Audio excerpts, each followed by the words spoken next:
নমস্কার বন্ধুরা, আজ আমি কোনো রকম বেলাবেলি ঝামেলা ছাড়াই পুরভরা পরোটার রেসিপি নিয়ে চলে এসেছি। বানানো যেমন সহজ, খেতেও কিন্তু অসম্ভব সুন্দর হয়। একবার বানিয়ে না খেলে আপনারা বুঝতেই পারবেন না। নামমাত্র তেলে আর কিছু সবজি দিয়ে এই রেসিপিটা বানিয়েছি। প্রথমে একটা বাটির মধ্যে আমি দুটো ডিম ভেঙে নিলাম। ডিম দুটোকে একটা হ্যান্ড উইক্সের সাহায্যে খুব ভালো করে মিশিয়ে নিতে হবে। একটা কাঁটা চামচের সাহায্যেও আপনারা এই ডিমটা মিশিয়ে নিতে পারেন। এখন ডিমটা ফেটিয়ে নেওয়া হয়ে গেছে। এই সময় আমি দিয়ে দেব 1.5 বাটি পরিমাণে ময়দা। আমি এখানে এই পরোটাটা ময়দা দিয়ে বানাচ্ছি, আপনারা চাইলে কিন্তু আটা দিয়েও বানাতে পারেন। এবার দিয়ে দেব আরও একটু স্বাদ বাড়ানোর জন্য 1 চামচ গুঁড়ো দুধ, আর দিয়ে দিচ্ছি স্বাদ মতো লবণ। এবার আমি ওই বাটি মেপেই 1 বাটি জল নিয়ে নিয়েছি। এখানে রুম টেম্পারেচারে থাকা জলই আমি এখানে দিয়ে দেব। অল্প অল্প করে জল দিয়ে এভাবে মেশাতে থাকবো। এখানে কিন্তু পুরো জলটা একবারে মিশিয়ে দেওয়া যাবে না। একবারে জল মিশিয়ে দিলে কিন্তু বেশি পাতলা হয়ে যাবে। সেই জন্য আমি এভাবে অল্প অল্প করে জল মিশিয়ে এভাবে মেশাতে থাকবো। মেশাতে মেশাতে একটা সুন্দর স্মুথ ব্যাটার আমি তৈরি করে নিয়েছি। এরকম ব্যাটার আমাদের তৈরি করে নিতে হবে, একেবারে পাতলা না আর খুব মোটাও না। এরকম ঘনত্বের ব্যাটার রেডি হয়ে গেছে। এবার আমি রেস্টে রেখে দেব 10 মিনিটের জন্য। এখন আমি গ্যাসের উপরে একটা কড়াই বসিয়ে দিয়েছি, আর তাতে সামান্য পরিমাণে সাদা তেল দিয়ে দিলাম। কড়াইটা এখন গরম হয়ে গেছে। তেলটা একটু নেড়ে চেড়ে নিয়ে কড়াইয়ের গায়ে মাখিয়ে নিচ্ছি। এবারে ওই তেলের মধ্যে সামান্য 1 চিমটি পরিমাণে লবণ দিয়ে দিলাম। লবণটা একটু মিশিয়ে নিয়ে আমি দিয়ে দিলাম এখানে 2টো ডিম ভেঙে কড়াইয়ের মধ্যে দিয়ে দিচ্ছি। এখন এই ডিমটা দিয়ে দেওয়ার পর আমি এভাবে নেড়ে চেড়ে একটা ভুজিয়া তৈরি করে নেব, যেটা আমরা ডিম ভুজিয়া বলে থাকি। সেরকম একটা টুকরো টুকরো করে ভুজিয়া মতো বানিয়ে নিচ্ছি। এখানে আমি শুধু লবণ দিয়ে এই ভুজিয়াটা বানাচ্ছি, আর একটু কালারের জন্য দিয়ে দিলাম সামান্য একটু কাশ্মীরি লঙ্কার গুঁড়ো। এতে ভুজিয়ার কালারটা একটু ভালো হয়ে যাবে, তাতে দেখতেও অনেক ভালো লাগবে। এখন ভুজিয়াটা রেডি হয়ে গেছে। গ্যাসের ফ্লেম বন্ধ করে দিয়ে রেখে দেব। এদিকে আমি একটা বাটির মধ্যে একদম ঝিরিঝিরি করে কাটা গাজর নিয়ে নিয়েছি, মিডিয়াম সাইজের একটা, আর একটা মিডিয়াম সাইজের শসা কুচি করে নিয়েছি, অর্ধেকটা টমেটো কুচি করে নিয়েছি। এই সবগুলো আমি একটা বাটির মধ্যে একসাথে নিয়ে নিলাম। আর মিডিয়াম সাইজের একটা পেঁয়াজ কুচি করে নিয়ে সেটাও দিয়ে দিলাম। আর এখানে 2 থেকে 3টে কাঁচা লঙ্কা দিয়েছি, আর স্বাদ মতো লবণ দিয়ে দিলাম। ওপর থেকে একটু গোলমরিচ গুঁড়ো আমি ছড়িয়ে দিলাম ফ্লেভারের জন্য। এখন হাত দিয়ে এভাবে একটু সব উপকরণগুলো একসাথে মিশিয়ে নেব। চটকে চটকে মাখার কোনো দরকার নেই, হালকা করে হাত দিয়ে মিশিয়ে নিয়ে ঢাকা দিয়ে রাখতে হবে 5 মিনিটের জন্য। 5 মিনিট পরে চলে এসেছি। এখন দেখুন একদম এই সবজিগুলো নরম হয়ে গেছে।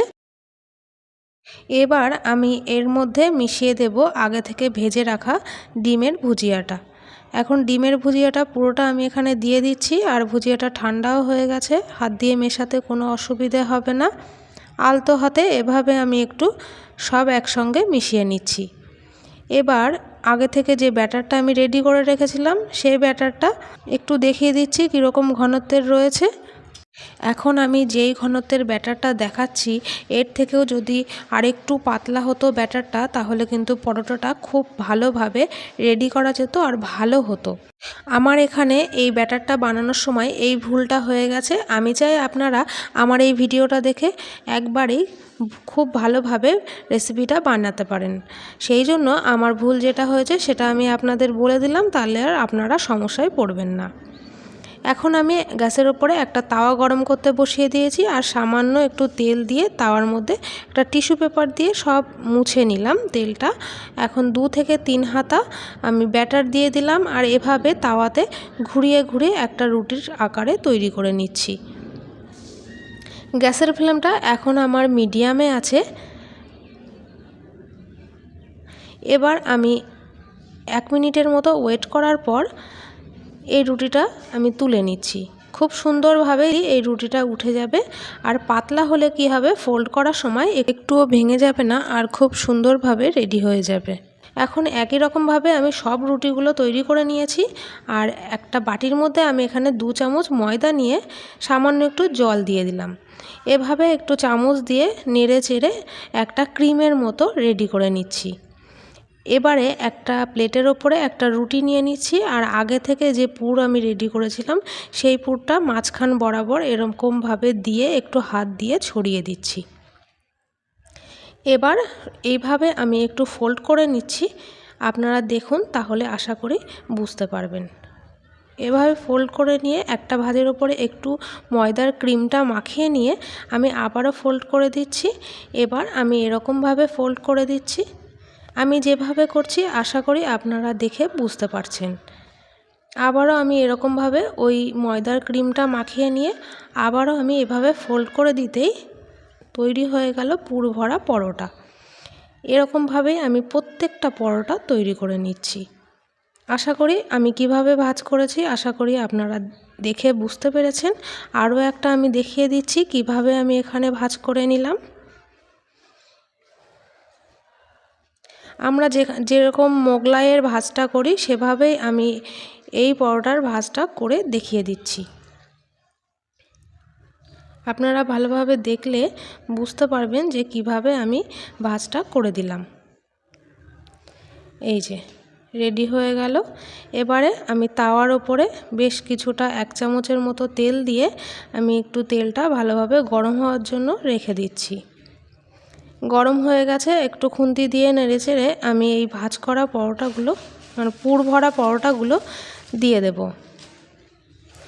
এই সময় গ্যাসের ফ্লেমটা মিডিয়ামেই রাখবো। আমি এখানে 3টে করে দিয়ে ভেজে নেব। 1 মিনিটের মতো ওয়েট করার পর আমি এভাবে এক সাইড উল্টে দিচ্ছি, আর এভাবেই আমি উল্টে পাল্টে সব পরোটাগুলো একই রকমভাবে একটু লালচে করে ভেজে নেব। আপনারা চাইলে একটু কম লালচে করেও ভেজে নিতে পারেন, আপনাদের পছন্দ মতো এখানে ভেজে নেবেন। এখানে কিন্তু বেশি তেলের প্রয়োজন হবে না, অল্প তেলেই খুব সুন্দরভাবে ভাজা হয়ে যাবে। আমি এখানে টমেটো কেচাপের সাথে সার্ভ করে দিয়েছি, আর দেখতে দেখুন কত সুন্দর লোভনীয় হয়েছে, খেতেও কিন্তু অসাধারণ হয়। আমি এখানে একটা পরোটা ছিঁড়ে দেখিয়ে দিচ্ছি যে পরোটাটা কতটা সফট হয়েছে। আশা করি আপনারা ছেঁড়া দেখে বুঝতেই পারছেন কতটা নরম তুলতুলে হয়েছে। আজকে এই হেলদি পরোটার রেসিপি আপনাদের কাছে কেমন লাগলো অবশ্যই একটা কমেন্ট করে জানাবেন। আর ভিডিওটা প্রথম থেকে শেষ পর্যন্ত দেখার জন্য অনেক অনেক ধন্যবাদ। এভাবেই পাশে থাকবেন।